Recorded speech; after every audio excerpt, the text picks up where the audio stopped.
Sa ngalan ng Ama, ng Anak, at ng Espiritu Santo. Amen. Mahabagin at mapagmahal na Ama, nagsusumamo kami sa iyo upang hilingin ang iyong patnubay laban sa COVID-19 na nagpapahirap sa marami at kumitil na ng mga buhay.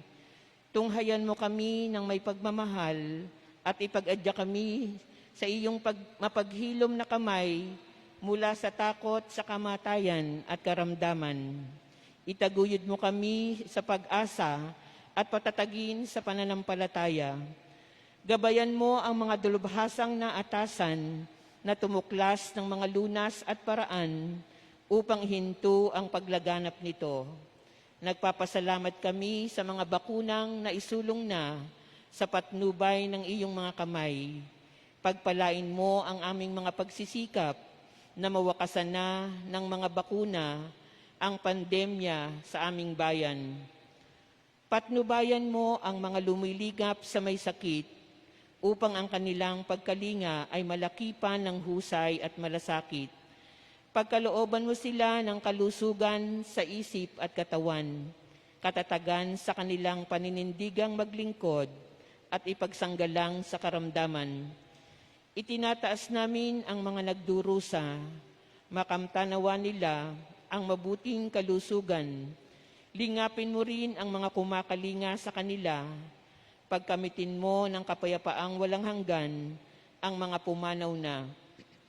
Pagkalooban mo kami ng biyaya na magtulong-tulong tungo sa ikabubuti ng lahat.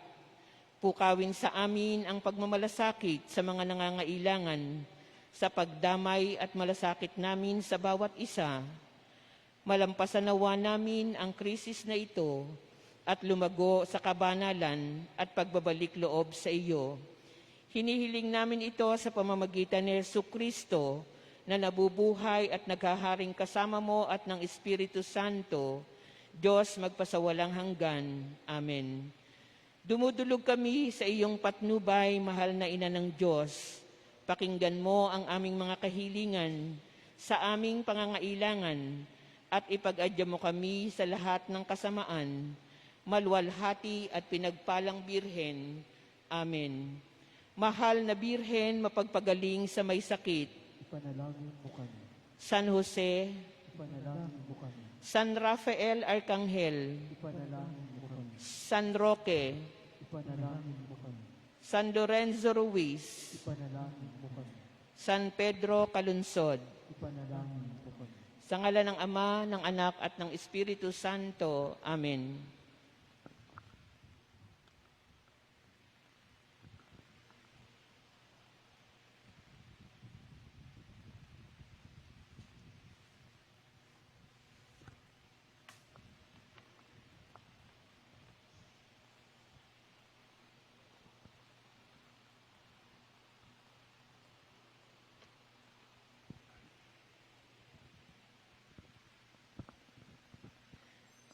Ang mamumuno po sa pagdiriwang ng banal na Eukaristiya ay si Reverend Father Zacarias Para o FM Capuchin. Magsitayo po ang lahat.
So ngayon ay ating inaalala din ng mga martir, Beato, Anizet, Coplin at mga kasama.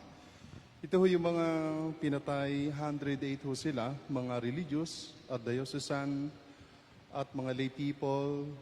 Pinatay sila dahil ipinaglaban nila si Kristo. Sa kanilang buhay, tinatago nila pero ipinaglaban nila ang Panginoon. Sana kahit papaano, maipaglaban natin din yung kabutihang ginawa sa atin ng Diyos. Sa ngalan ng Ama at ng Anak at ng Espiritu Santo, Amen. ang pagpapala ng ating Panginoong Jesucristo, ang pag-ibig ng Diyos Ama, at ang pagkikapagkaisa ng Espiritu Santo, naway sumainyong lahat. At sumainyo rin. At para po maging marapat tayong gumanap sa banal na pagdiriwang, sana ho ay maalala nating lahat ang mga ginawa nating pagkakasala sa Diyos at ihingi po natin ng kapatawaran.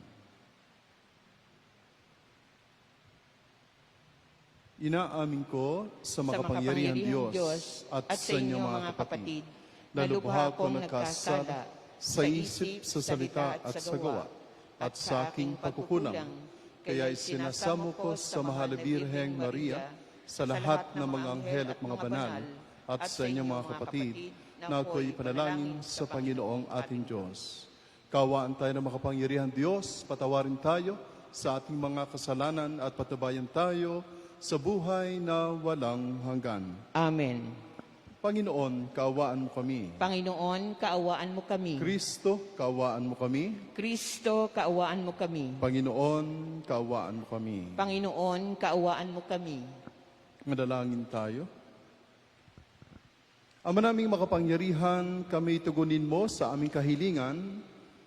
Ngayong ang mga martir ay aming ginugunita upang kaming mga nagdiriwang nagpaparangal sa kanila ay makasunod sa kanilang katatagan sa pananampalataya sa pamamagitan ng Jesucristo kasama ng Espiritu Santo magpasawalang hanggan. Amen.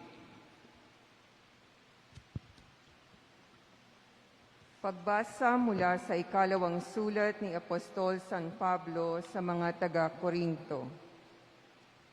Mga kapatid, tandaan ninyo ito. Ang naghahasik ng kakaunti ay mag-aani ng kakaunti. At ang naghahasik naman ng marami ay mag-aani ng marami. Ang bawat isa'y dapat magbigay ayon sa sariling pasya, maluwag sa loob at di napipilitan lamang, sapagkat ang ibig ng Diyos ay kusang pagkakaloob. Magagawa ng Diyos na pasaganain kayo sa lahat ng bagay, higit pa sa inyong pangangailangan, upang may magamit kayo sa pagkakawang gawa. Gaya nga ng sinasabi ng kasulatan, siya'y namudmod sa mga dukha, walang hanggan ang kanyang kabutihan. Ang Diyos na nagbibigay ng binhing ihahasik at tinapay na makakain, ang siya ring magbibigay sa inyo ng binhi at magpapalago nito upang mamunga ng sagana ang inyong kabutihang loob.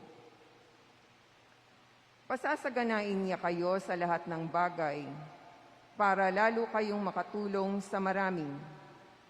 Sa gayoy dadami ang magpapasalamat sa Diyos dahil sa inyong tulong na dadalhin ko sa kanila. Ang salita ng Diyos. Salamat sa Diyos. Mapalad siya na may takot sa Diyos na magandang loob. Mapalad siya na may takot sa Diyos na magandang loob. Mapalad ang tao na may takot sa Diyos, siyang sumusunod ng buong alindog. Ang kanyang lipi magiging dakila, pati mga angkan ay pinagpapala. Mapalad siya na may takot sa Diyos na magandang loob. Magiging sagana sa kanyang tahanan, katarungan niya'y walang katapusan. Ang taong matuwid, may bait at habag, kahit sa madilim, taglay ang liwanag. Mapalad siya na may takot sa Diyos na magandang loob. Mabait na lubha, lalo sa mahirap. Ang pagiging matuwid ay di nagwawakas. Buong karangalan siyang itataas. Mapalad siya na may takot sa Diyos na magandang loob.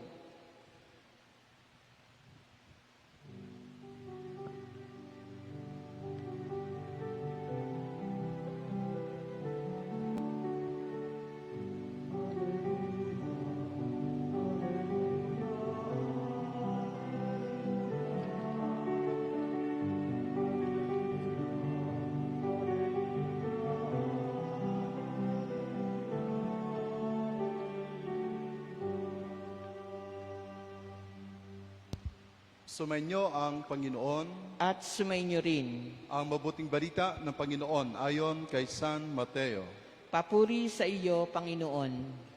Noong panahong iyon, sinabi ni Jesus sa kanyang mga alagad, pag-ingatan nyo na huwag maging pakita ang tao lamang ang paggawa ninyo na mabuti. Kapag ganyan ang ginawa ninyo, wala kayong matatamong gantimpala buhat sa inyong amang nasa langit. Kaya nga, kapag naglilimos ka, huwag mo nang ipagmakainga ito katulad ng ginagawa na mapagpaimbabaw doon sa sinagoga at sa lansangan. Ginagawa nila ito upang purihin sila ng mga tao. Sinasabi ko sa inyo, tinanggap na nila ang kanilang gantimpala. Ngunit, kung naglilimos ka, huwag mo nang ipaalam ito kahit sa iyong pinakamatalik na kaibigan upang malihim ang iyong paglilimos at gagantihan ka na iyong amang nakakakita ng kabutihang ginagawa mo ng lihim. At kapag nananalangin kayo, huwag kayong tumulad sa mga mapagpaimbabaw. Mahilig silang manalangin ng patayo sa mga sinagoga at sa mga panulukan daan upang makita ng mga tao. Sinasabi ko sa inyo, tinanggap na nila ang kanilang gantimpala. Ngunit, kapag mananalangin ka, pumasok ka sa iyong silid at isara mo ang pinto. Saka ka manalangin sa iyong amang hindi mo nakikita. At gagantihan ka ng iyong amang nakakakita ng kabutihang ginagawa mo ng lihim. Kapag nag-aayuno kayo, huwag kayong magmukhang malungkot tulad ng mga mapagpaimbabaw. Hindi sila nag-aayos upang malaman ng mga tao na sila'y nag-aayuno. Sinasabi ko sa inyo, tinanggap na nila ang kanilang gantimpala. Kapag ikaw ay nag-aayuno, mag-ayos ka ng buhok at maghilamos upang huwag mapansin ng mga tao na nag-aayuno ka. Ang iyong amang hindi mo nakikita ay siya lamang makakaalam nito. Siya na nakakakita ng kabutihang ginagawa mo ng lihim ang gaganti sa iyo. Ang mabuting balita ng Panginoon. Pinupuri ka namin, Panginoong Hesukristo. Hindi ho ngayong Kwaresma, no? Kasi ito ay binabasa every Ash Wednesday ang Ibanghelyong ito. Every Ash Wednesday ho. Sabi nga ho nila, there are plenty of ways of finding joy. Sabi nila, and finding joy, and there are different ways of para yung tao ay palaging magkaroon ng satisfaction. Kaya ho, merong mga mahilig sa chismis, sapagkat sila ho, pag nakakapag-chismis, nasisiraan yung kanyang kaibigan, nakakaano ho siya ng joy sa kanyang puso. Kapag meron siyang nakikitang naaapi, merong mga taong nag-i-enjoy. Kapag nakakasakit sa salita man o physically, merong mga taong nag-i-enjoy. Pero, sabi nga ng isang parishioner na siya raw ay nag-i-enjoy kapag gumagawa ng kabutihan secretly. At pagkatapos, ito ay madidiscover na siya pala yung gumawa ng kabutihan, doon daw siya nag-i-enjoy. Meron pa ng ganun tao, gagawa ka ng kabutihan, pero madidiscover na lang na ikaw pala yung gumawa ng kabutihan kapag nalaman na, ay, ikaw pala yun. Ikaw pala yung nagbigay ng malaking altar sa simbahan. Doon siya nag-i-enjoy. Pero sana hindi. Mag-enjoy tayo doing secretly na walang makaka-discover. San ho ay ganon palagi ang ating, yung kasiyahan. Meron din naman mga tao na kapag nilalait ay nag-i-enjoy. Di ho ba? Meron mga ganon. Pero bihira yon. Meron mga tao na kapag ikinakapagpatawad, ang hirap po kasi magpatawad, no? Pero pagiging nakapagpatawad, pero masarap ho talaga, no? Pagiging nakapagpatawad, nakahingi ka ng tawad, sa harap ng Diyos, napakasaya mo. Lord, salamat. Salamat sa grasya ng pagpapatawad at pangunawa. Meron kang kasiyahan sa ganong mga pagkakataon. Dito ho, sa Ebanghelyo, ang tao ho kasi very showy. Lahat ho tayo showy. Lahat sa simbahan, sa government, sa organization, minsan, hindi gagawa kung walang nakakakita. Minsan, natatandaan ko nung kami mga theologians dito way back 1984, 85 dito ho sa Lourdes. Meron kaming isang parishioner dyan, tuwing siyang maglilimos.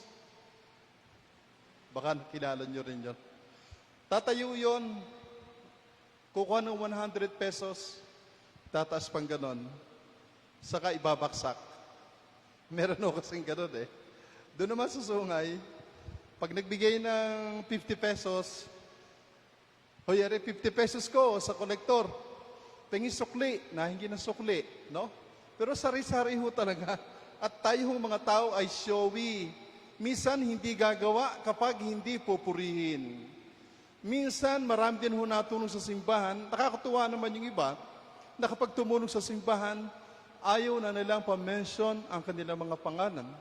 Pero yung ibang mga simbahan ho sa Pilipinas, magala kayo, yung mga upuan nakalagay donated by, o isang pintuang malaki, donated by, o yung mga politician natin kapag nagpapagawa ng mga tulay, o kapag nagpapagawa ng basketballan, o ng eskwelahan, palaging meron hong kanilang mga pangalan.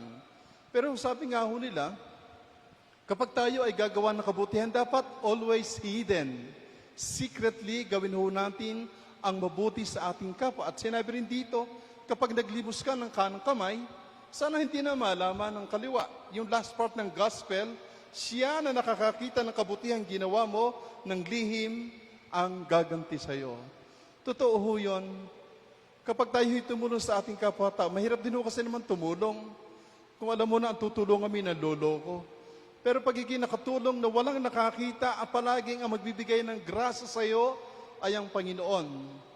Pero pagiging tumulong na sinabi mo, hoy, nagbigay ako doon, nakuha mo na yung gantimpala mo. Hindi ba palagi natin naririnig yon? Kaya ang sarap pa rin hong gumawa, mga kapatid, at merong fulfillment, merong satisfaction sa bawat puso natin kung gagawa tayo ng kabutihan secretly. At lahat ng yon ay nakikita ng Diyos. Kaya sana pagsumikapan natin tayong lahat, kasi alam ko mahirap gawin yon. Pero ipagdasal natin sa Diyos, sa awa at grasa ng Diyos, sana ho makagawa tayo ng kabutihan na hindi ho nakikita ng tao, pero nakikita ng Diyos. Tumayo ho tayong lahat.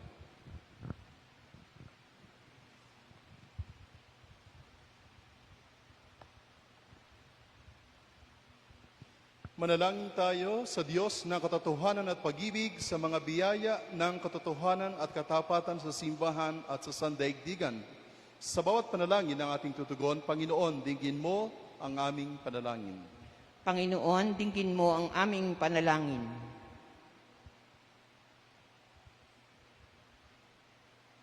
Ang simbahan naway sa loob ang gawain at misyon ng pagpapanibago upang malinaw na maunawaan ng lahat si Kristo. Manalangin tayo sa Panginoon. Panginoon, dinggin mo ang aming panalangin. Ang mga pari at mga relihiyoso naway maging mga masigasig na takapagpahayag ng Ebanghelyo sa pamamagitan ng pagsaksi sa kanilang sariling buhay. Manalangin tayo sa Panginoon.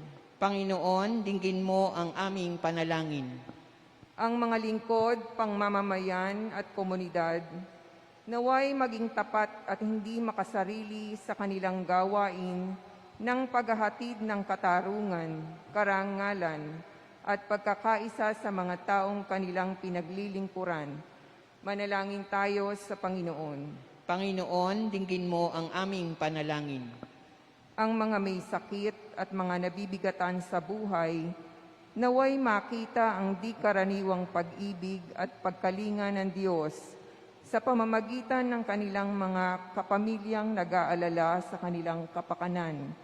Manalangin tayo sa Panginoon. Panginoon, dinggin mo ang aming panalangin. Para sa lahat ng bumili at nagsindi ng kanilang mga kandila sa ating Candle Chapel at para sa lahat ng nagbigay ng kanilang donasyon, naway dinggin ng Panginoon ang kanilang mga panalangin at ipagkaloob ang lahat ng kanilang mga kahilingan kung ang mga ito'y naaayon sa banal na kalooban ng Diyos at makakatulong sa kanilang kaligtasan. Manalangin tayo sa Panginoon. Panginoon, dinggin mo ang aming panalangin. Ang mga yumao, naway masiyahan sa walang hanggang kapayapaan ng Diyos. Manalangin tayo sa Panginoon. Panginoon, dinggin mo ang aming panalangin. Ang lahat ng ito inihiling namin alang-alang kay Kristong aming Panginoon. Amen.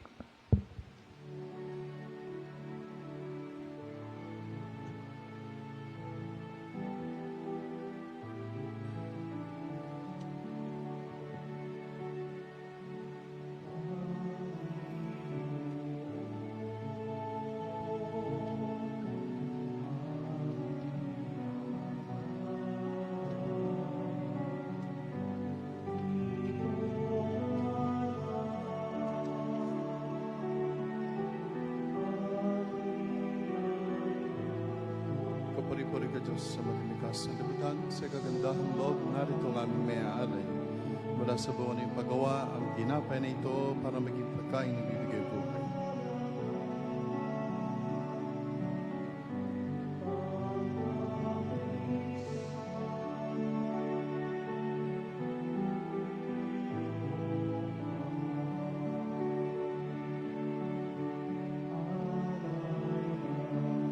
Kapuri-puri ka Diyos sa malimikas sa libutan, sa gagandahang loob, narito ang aming may alay. Mula sa katas ng ubas at buwan na yung paggawa ang alak na ito para maging inumin nagbibigay na yung Espiritu.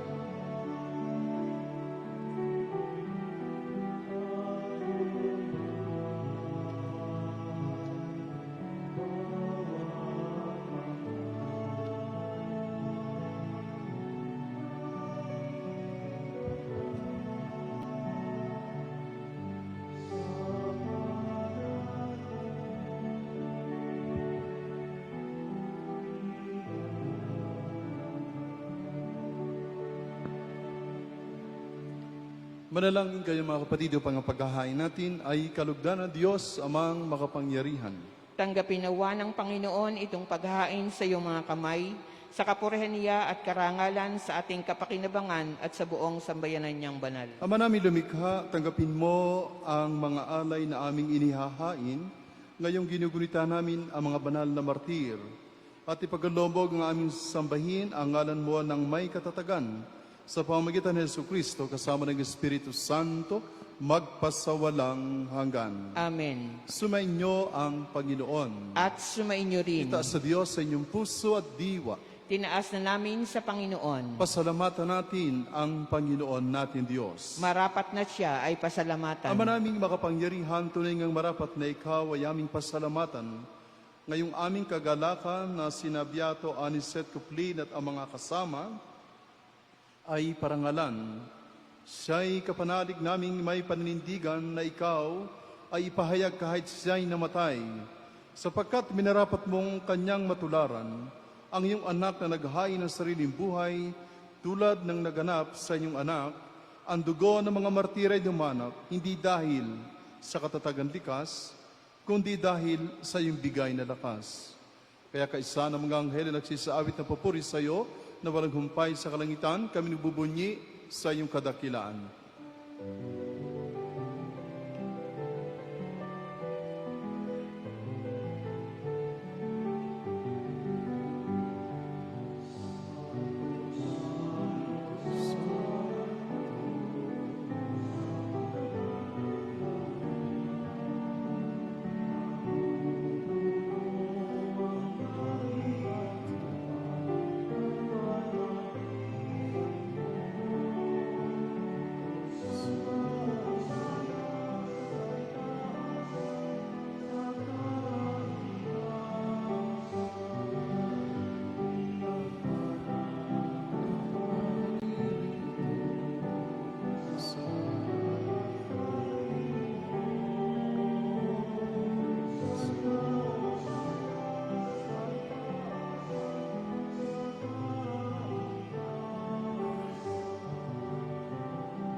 Ama namin banal, ikaw ang bukal ng tanang kabanalan. Kaya't sa pamagitan ng Espiritu, gawin ng banal ang mga kaloob na ito upang para sa amin, maging katawan at dugo ng aming Panginoong Jesucristo. Bago niya pinagtiisang kusang loob na maging handog, hinawakan niya ang tinapay, pinasalamatan kaniya. Pinaghati-hati niya iyon, inaabot sa kanyang mga alagad at sinabi, tanggapin ninyong lahat ito at kanin. Ito ang aking katawan na inihahandog para sa inyo.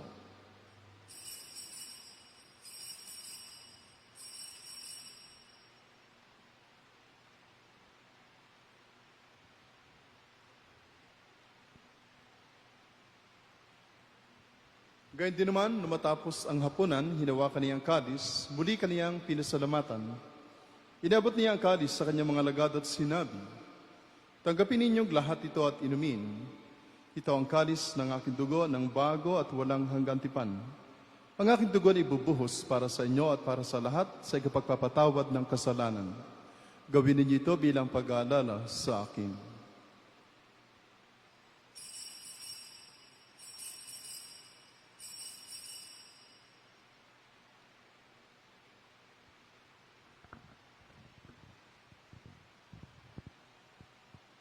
Ipagbunyi natin ang misteryo ng pananampalataya. Si Kristo'y namatay, si Kristo'y nabuhay, si Kristo'y babalik sa wakas ng panahon. Ama, ginagawa namin ngayon ang pag-alala sa pagkamatay at muling pagkabuhay ng iyong anak at tinaali namin sa iyo ang tinapay na bibigay buhay at ang kalis sa nakakaloob ng kaligtasan. Kami nagpapasalamat dahil kami yung minarapat at tumayo sa harap mo para maglingkod sa iyo. Sinasamo namin kami magsasalo-salo sa katawan na dugo ni Kristo ay mabuklod sa pagkakaisa sa pamamagitan ng Espiritu Santo. Ama, lingapin mo ang iyong simbahang laganap sa buong daigdig. Puspusin mo kami sa pag-ibig kaysa ni Francisco naming Papa at ni Reynaldo naming Obispo at ng Tanang Kaparian. Alalahanin mo rin ang mga kapatid naming nahimlay na may pag-asang sila'y muling mabubuhay gayong din ang lahat ng mga pumanaw. Kaawaan mo sila at patuloyin sa iyong kaliwanagan. Kaawaan mo at pagindapating kaming lahat na makasalo sa iyong buhay na walang wakas. Kaisa na mahal na Birheng Maria, Ina ng Diyos. Kaisa ng mga apostol at ang lahat ng mga banal na namuhay dito sa daigdig na ang kalugod-lugod sa iyo, may pagdiwang nawa namin na pagpupuri sa ikararangal mo sa pamamagitan ng iyong anak, naming Panginoong Hesukristo. Sa pamamagitan ni Kristo, kasama niya at sa Kanya, ang lahat ng parangal at papuri ay sa iyo, Diyos Amang makapangyarihan, kasama ng Espiritu Santo, magpasawalang hanggan.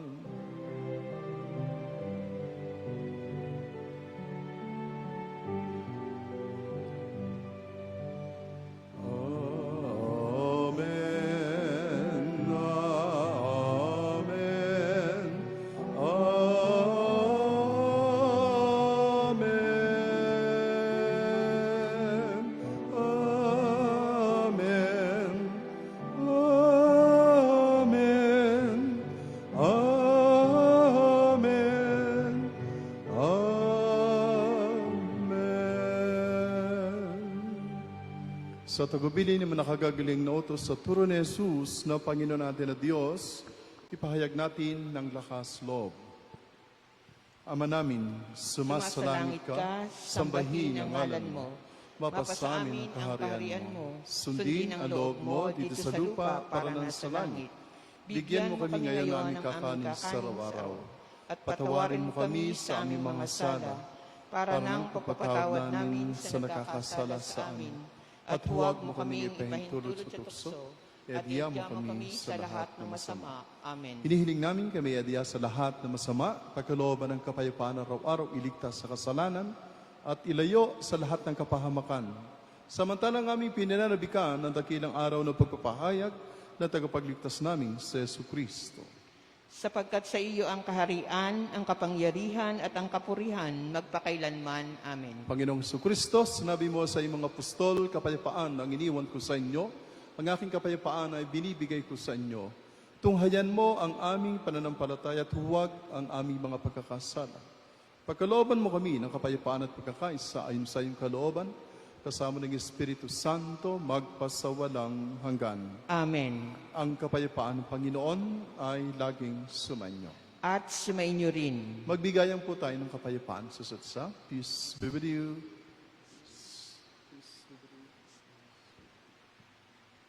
Kordero ng Diyos na nag-aalis ng mga kasalanan ng sanlibutan, maawa ka sa amin. Kordero ng Diyos na nag-aalis ng mga kasalanan ng sanlibutan, maawa ka sa amin. Kordero ng Diyos na nag-aalis ng mga kasalanan ng sanlibutan, ipagkaloob mo sa amin ang kapayapaan.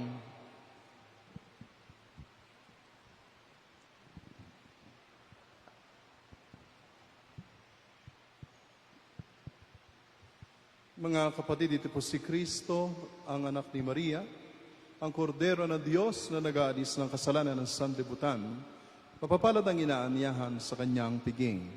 Panginoon, hindi ako karapat-dapat na magpatuloy sa iyo, ngunit sa isang salita mo lamang ay gagaling na ako.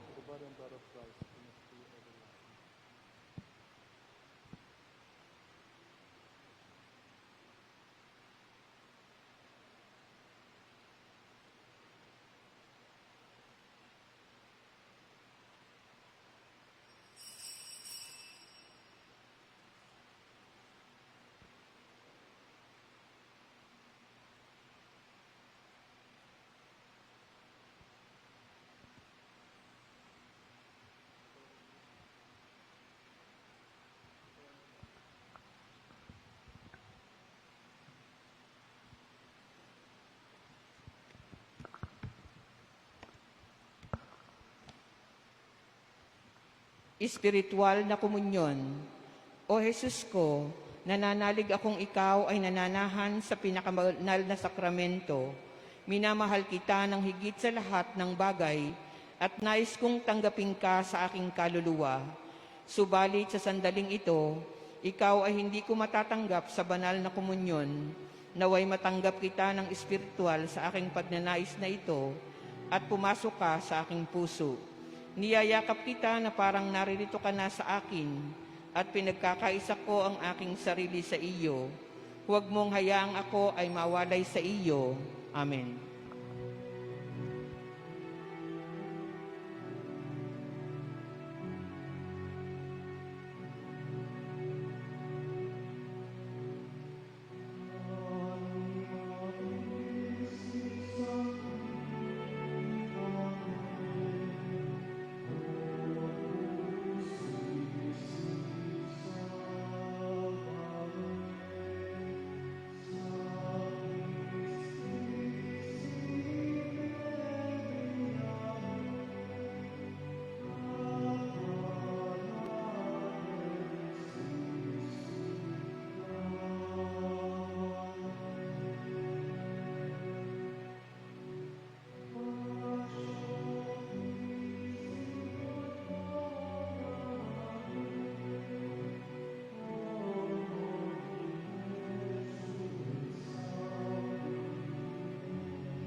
Magsitayo po ang lahat. Manalangin tayo.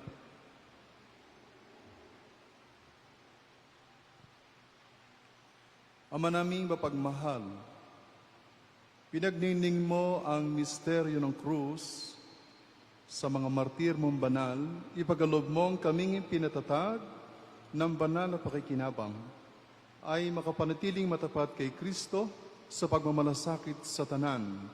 Sa pamamagitan niya kasama ng Espiritu Santo, magpasawalang hanggan. Amen. Magsiupo po sandali. Sumainyo ang Panginoon At sumainyo rin. at pagpalain kayong lahat na makapangyarihan Diyos, Sama, Anak at ng Espiritu Santo. Amen. Tapos na yung misa natin, humayo kayo mapayapa. Salamat sa Diyos.